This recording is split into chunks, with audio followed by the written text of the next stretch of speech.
What's up out there, YouTube land? It's me, your boy, motherfucking 87 showing up. Alright, so before I get into saying what I gotta say, a lot of people are speculating on how I feel about a certain he who shall not be named going 9-0 the first night. Let me break that down for you real quick. Number one, I don't really care that he went 9-0.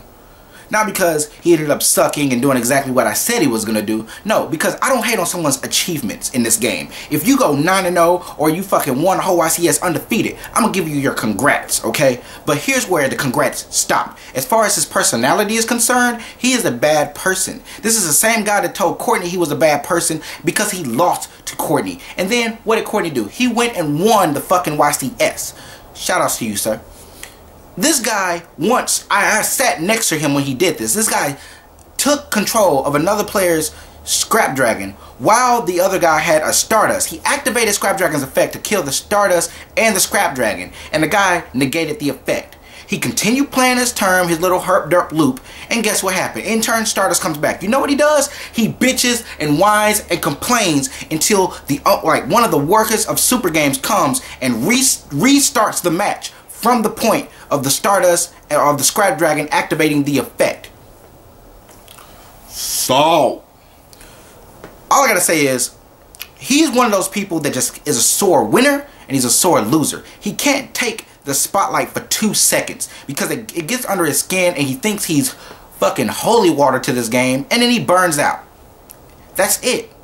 I personally don't have any ill will towards the guy. I mean, I wish him nothing but the best in this game. But him as a person, he fucking rotten. He is rotten to his core.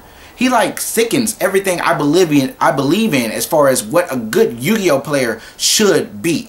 And going around and saying, I'm going to end your career. By the way, Yu-Gi-Oh is no way, shape, or form a career. So people who think they're pro should stop. Going around saying that I'm going to end your career is fucking funny to me. You're not gonna do it, okay? So chill that shit down. If someone could please insert that meme, kill yourself bro right here, that'd be perfect. Anyways, the reason why I'm so fucking excited right now, I got my swim trunks and my flippy floppies. My motherfucking nigga Desmond, the marching band harpist Johnson, getting in that YC motherfucking S, getting top motherfucking 4. And what they do it with? A lot of people speculating. They're saying that he's playing with some kind of crazy Machine of Gear Gadget deck. A lot of people saying that he's playing with some kind of Karakuri OTK fucking deck. No. Desmond is playing with Desmond's deck. That's right, ladies and gentlemen. You may call it a Karakuri OTK, Karakuri Psychic, Karakuri Windjammer with Teleport. It doesn't fucking matter. Because the end result is this. It is Desmond's deck. And that is what he wanted to name it. Therefore, I present to you guys Desmond's deck. Alright guys, so as far as I can tell, this is probably the V1 version of the deck. There's a V, hold on, let me slide this a little bit.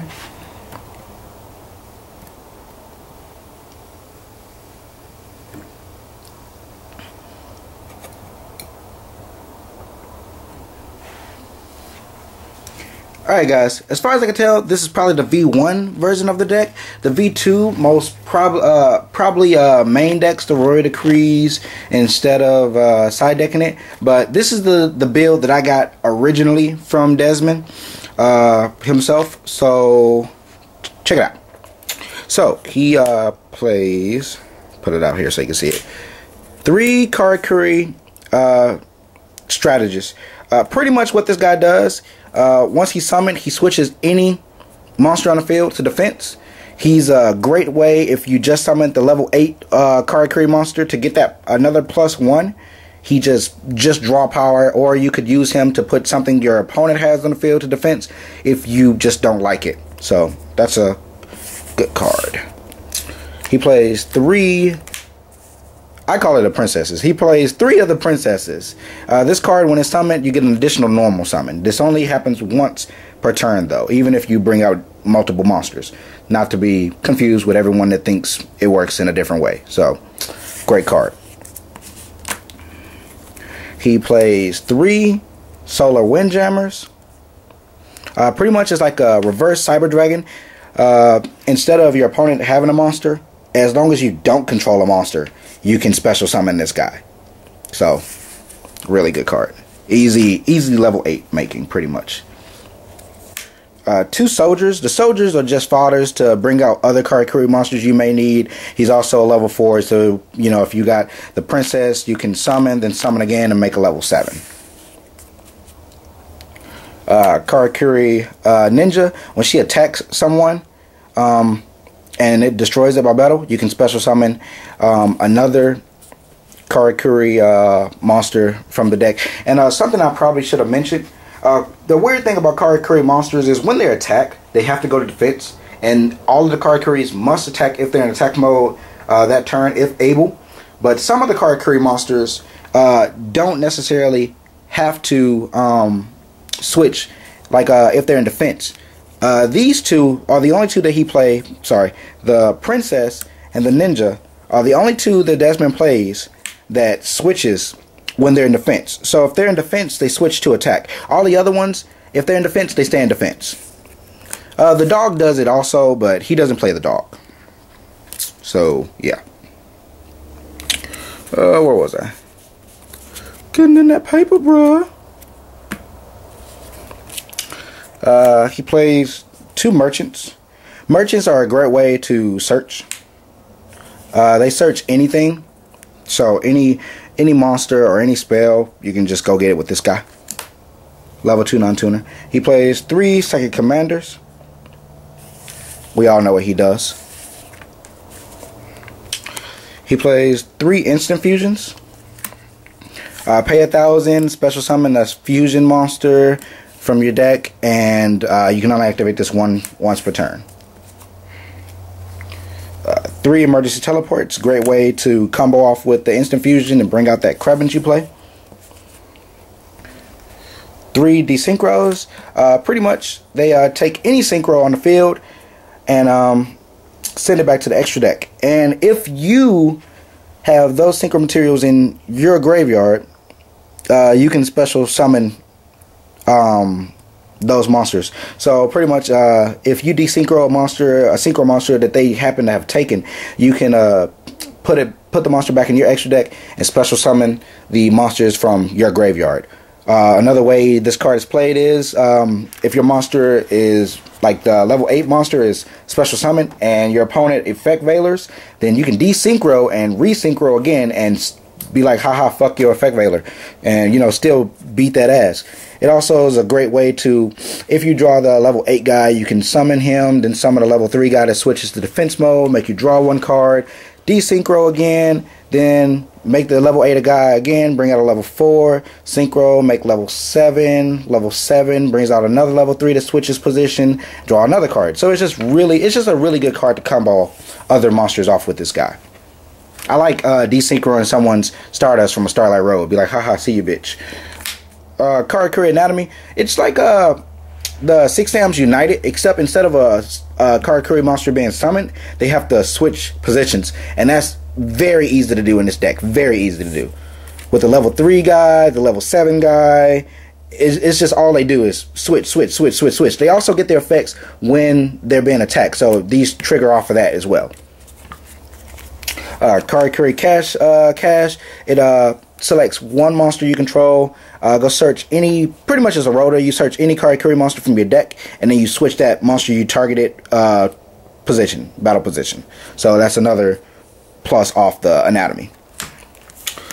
Triple MST, you gotta have back row destruction. You got to. You want this combo to get off. The 1 Night Beam, a Heavy Storm, Dark Hole, Monster Reborn, Pot of Avarice. He plays the Solemn Brigade.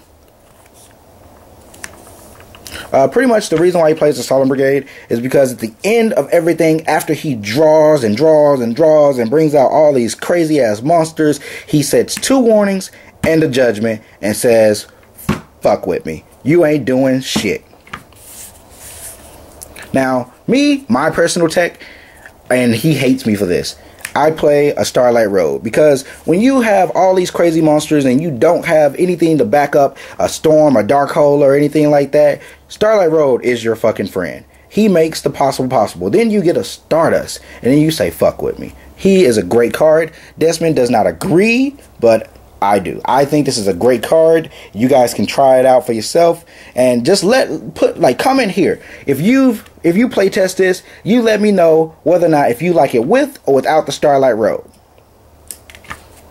We're trying to help you, Desmond. We're trying to help you.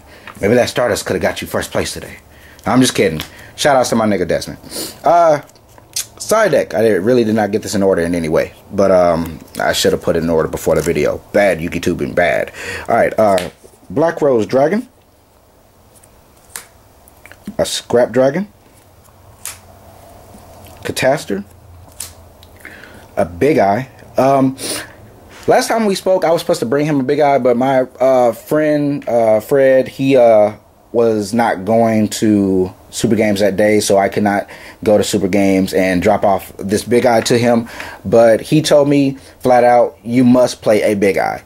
I'm not sure if the reason why he didn't play one, unless he went and got one at the last minute, is because he just honestly did not have one. But I'm pretty sure if he could be here in this video today, he would tell you flat out, you must play this deck with a Big Eye. You must. Yeah, I wish I would have put these guys in order, but I didn't. I'm such a bad YouTuber. Alright. 3 Shogun Barais, the level 7 guy.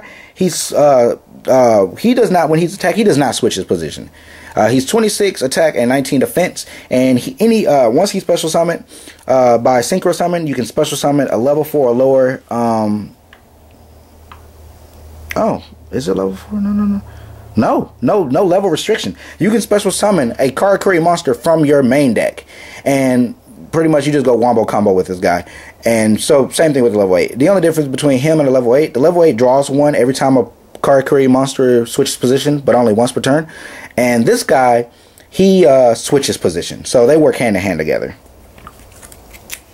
Zen Mines, Naturia Landois. Now, this is what everybody was questioning. Everybody asked me earlier on Facebook, why do you have so much faith in him? How come he can play through a Max C? How come, he can do this, he can do that? And why do you back him up? It's because he goes through his wombo combos, and then he drops this Landois and a Beast.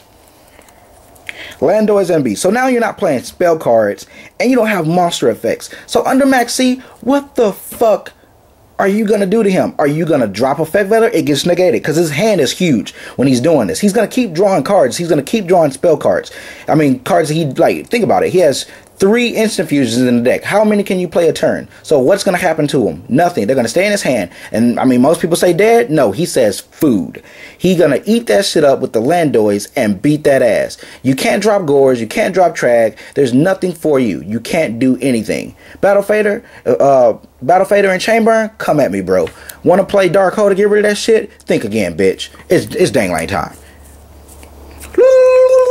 Anyways, for the instant fusions, he plays 3 Cybersauruses, mainly because they're machines. Last but not least, he plays 2 of the level 8 Baridos.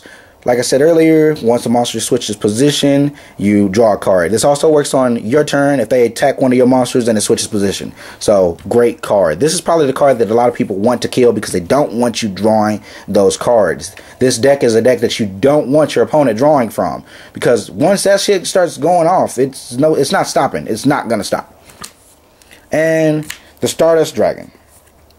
Stardust Dragon, pretty much you all already know what he does. He just negates shit, blow everything up. He's a fucking devil. Now, me and Desmond have a couple of conflicts of interest when it comes to side decking. But for the most part, it's all the same. 2 Effect Veilers against wind-ups, but I guess we ain't got to deal with that shit much longer now, do we? Bitch! 2 Max C's. Once again, for the wind up. Once they see you drop a Max C, they're like, fuck that, you're done. 2 Decrees. Like I said, I can't tell whether or not if he main decks them now, but just look it up on everybody else's channel. I'm pretty sure you'll find the answer. Now, I'm pretty sure he doesn't play the Iron Imprisoning Walls. I'm pretty sure he plays Light Imprisoning instead of the Iron Imprisoning Wall. This is a personal tech of mine, and I just like it just a little bit better than the alternative. He plays 1 debunk, 3 soul drains, and 2, count them up, 1, 2 cyber dragons. Well guys, that is the deck. I hope you guys enjoyed this video. I want you to know my face fucking burns. It is hurting so badly right now. Putting Icy Hot on my face was the worst decision I could have ever made in any other video. So this is something I'm never going to do again. But anyways guys, like this video, leave a comment down below, and yeah, I'm out. Deuces.